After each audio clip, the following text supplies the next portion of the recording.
코로나19가 전 세계를 강타했지만 북한의 코로나19 상황은 그동안 자세히 알려지지 않았는데 지난 12일 북한이 처음으로 코로나19 환자 발생에 대한 발표를 했습니다. 경제적으로 힘든 상황인데 코로나19까지 유행하면 북한 주민들은 더욱 어려움에 빠지겠지요.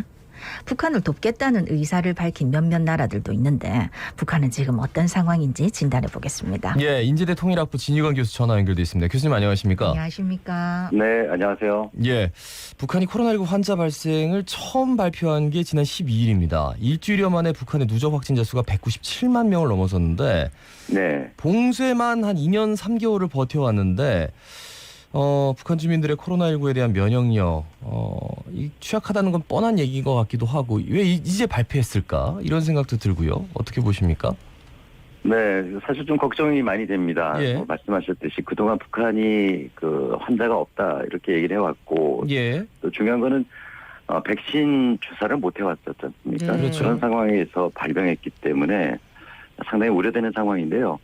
그래서 아마 어제 북한 뉴스를 보니까 지금 유혈자가 281만여 명으로 집계가 되는데 북한은 확진인지 아닌지를 판단할 키트가 없기 때문에 그냥 38도가 넘는 사람을 유혈자로 분류하는 거죠. 열만 올라가면 이렇게 지금 진행을 하고 있는 것 같습니다. 그런데 다행이라고 해야 될까요? 지난 12일 날 첫 발표 이후에 15일 날 39만 명 유혈자 발생으로 가장 많았는데 네네. 어제 월요일 어제니까 이제 월요일 뉴스인데 네. 일요일까지 통계를 보니까 일요일 날 하루는 16만으로 많이 내려갔어요. 네. 지금 내려가는 추세긴 합니다만 뭐 이것만 가지고 지금 안심할 단계는 아니라 좀 더 지켜봐야 될 것 같습니다. 예. 예.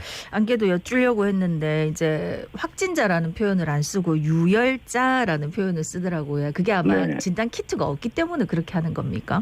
네, 예, 그렇다고 지금 예. 다 보고 있는데요. 예. 뭐 진단 키트도 당연히 이제 부족할 수밖에 없고 그다음에 치료제도 부족할 것이고요. 그리고 백신은 아직까지 북한이 코백스 퍼실리티로부터 받은 적이 없습니다. 예. 그동안 이제 백신을 그러니까 거부했다라기보다는 받아도 그것을 보관하고 유통할 수 있는 시설과 기구가 없기 때문에 그런 거거든요. 그래서 예.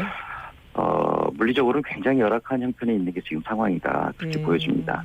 굉장히 열악한 상황에도 불구하고 뭐 언론에 보도가 나오는 것도 아니고 또 외부와의 접촉 완전히 봉쇄된 상태잖아요. 네. 그래서 경제 상황이 나빠졌다는 거는 뭐 여러 가지 이제 사실들로 유추할 수밖에 없는 것 같은데 뭐 어느 정도로 유추할 수 있을까요, 교수님? 제가 뭐 올 초까지만 하더라도 그 북한 상황에 대해서 여러 경로로 확인이 되는데요. 네. 탈북자들 분을 통해서 북한의 가족들과 통화하신 분들 이런 여러 가지 정보를 종합하면은 분명히 올 봄 초까지만 하더라도 확진자가 거의 없었던 것 같아요. 나타나지 않습니다. 예. 그러니까 거의 4월 달에 돼서 분명히 나타난 게 맞다 이렇게 지금 보여지고 그리고 4월 달에 확인된 바에 따르면 그 화물 열차들의 그 통관이 있었습니다. 있었죠. 네. 예, 중국으로 또 화물 열차들이 다소 들어갔고 예. 그리고 다 아시다시피 4월 25일 날 인민군 창건 90주년 열병식을 성대하게 그 김일성 광장에서 했었습니다. 예. 이 과정에서 평양 중심으로 많이 확진되다 보니까 아마 그 유혈자들이 평양이 가장 많은 25% 이렇게 나오는 게 아닌가. 그 상황은 그렇게 전개된 것 같습니다. 네. 예. 그래서 지금 이제 우리 정부는 물론이고 미국, 일본, WHO 같은 국제기구들도 이제 잇따라 북한에 대한 지원 의사를 밝히고 있는데 북한의 반응은 어떻습니까? 북한도 지금 아마 국제적으로 협력해 나가야 된다라는 거는 발표를 하고 있고요. 그리고 북한이 국가 비상방역 사령부를 구성했거든요. 그러니까 우리로 네네. 치면은 아마 그 질병관리청에서 총괄을 했었지 않습니까? 비슷한 형태를 띠고 있습니다. 그래서 우리 그 질병관리청장께서 매일 그 인터뷰를 또 보고를 하다시피 했던 것처럼 그쪽도 그런 시스템으로 매일 보고를 하고 발표를 하고 있는데 예. 국제적 협력에 대해서는 뭐 적극적으로 요청을 하고 있는 것으로 알고 있습니다. 다만 이제 여러 가지 코로나로 인한 제약들이 많아서 그게 원활하게 될지 그다음에 앞서 말씀드린 바처럼 코백스 퍼실리티에서 백신을 준다 하더라도 과연 북한이 그걸 수용할 능력이 될지 아니면 수용할 수 있는 것까지 다 지원해야 될지 이런 것들이 지금 여러 가지 아마 판단해 봐야 될 문제인 것 같고요. 예. 한 가지 좀 특이한 점은 지금 북한에 확산되고 있는 코로나는 오미크론 다음에 그 변형 코로나거든요. 예. 그러니까 BA.2.12.1이라고 해서 오미크론 그 다음 코로나인데 이게 그 확산율은 굉장히 높은데 치명률은 높지 않다는 그런 또 장점이 있습니다. 예. 장점이라고 해야 될지 모르겠습니다만 그래서 북한이 그저께 발표한 걸 보니까 사망률이 0.001% 그리고 어제 뉴스를 보니까 그동안 10일 동안의 사망자가 68명이기 때문에 비율은 굉장히 낮거든요. 근데요, 교수님, 예.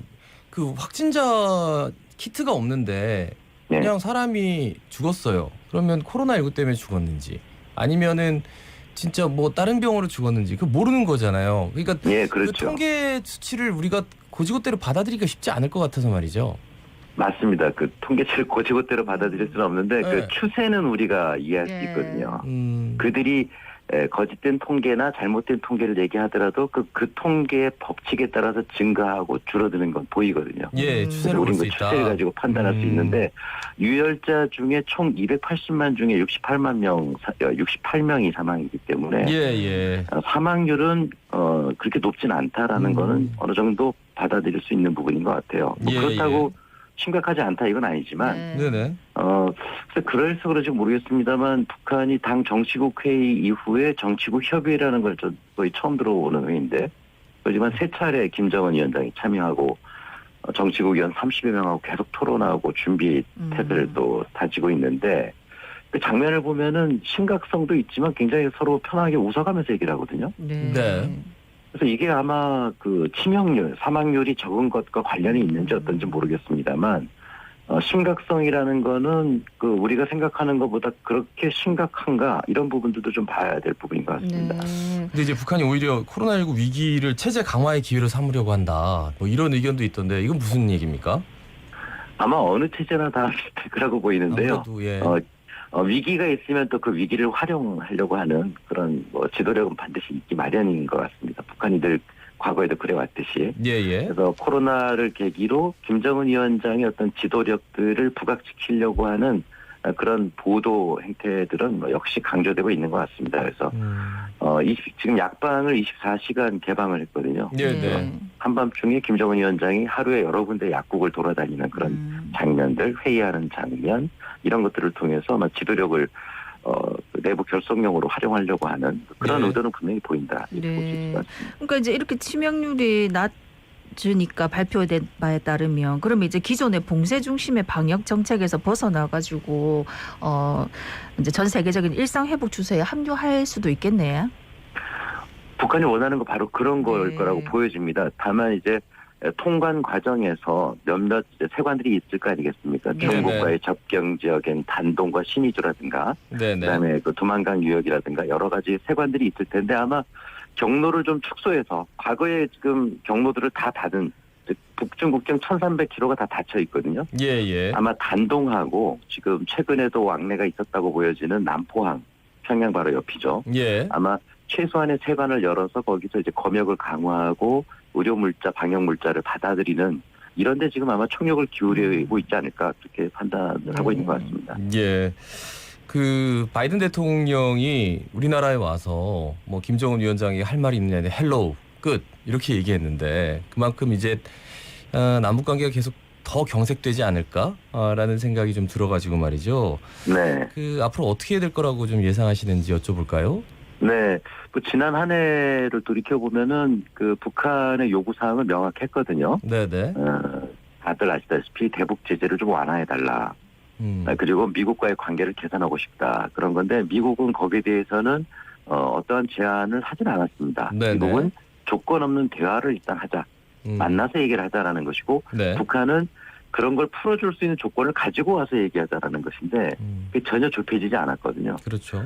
그래서 올해 같은 경우에는 지금 북한 문제만이 아니라 미국으로서는 뭐 과거에 그 중동 문제, 아프가니스탄 문제도 있었습니다만 지금 러시아 우크라이나 문제, 그 기타 여러 가지 문제, 또 경제 문제, 또 그 코로나로 인해서 반도체를 포함한 국가 여러 안보 시스템에 영향을 미칠 수 있는 또 경제에 미칠 수 있는 과제들이 산적한 가운데 올 한 해 북한 문제를 풀어나가기란 쉽지는 않은 것 같아요. 그렇게 본다면 올 한 해 북한의 도발은 좀 더 강도가 높아질 가능성이 높고 또 미국으로서는 당장 그걸 해결할 여력은 좀 없는 상황이고 네네. 그렇게 본다면 아마 올해는 언제 출구 전략이 나올 수 있느냐, 즉 북한도 미국도 언제 출구 전략을 제시할 수 있느냐 아마 연말쯤으로 예상하는 경우들이 많은 것 같은데 네네. 그때를 대비해서 지금 정책적으로 준비해 나가는 게 필요한 게 아닌가 그런 얘기들이 있는 것 같습니다. 예, 말씀 잘 들었습니다. 고맙습니다. 고맙습니다. 네, 감사합니다. 네, 인제대 통일학부 진희관 교수였습니다.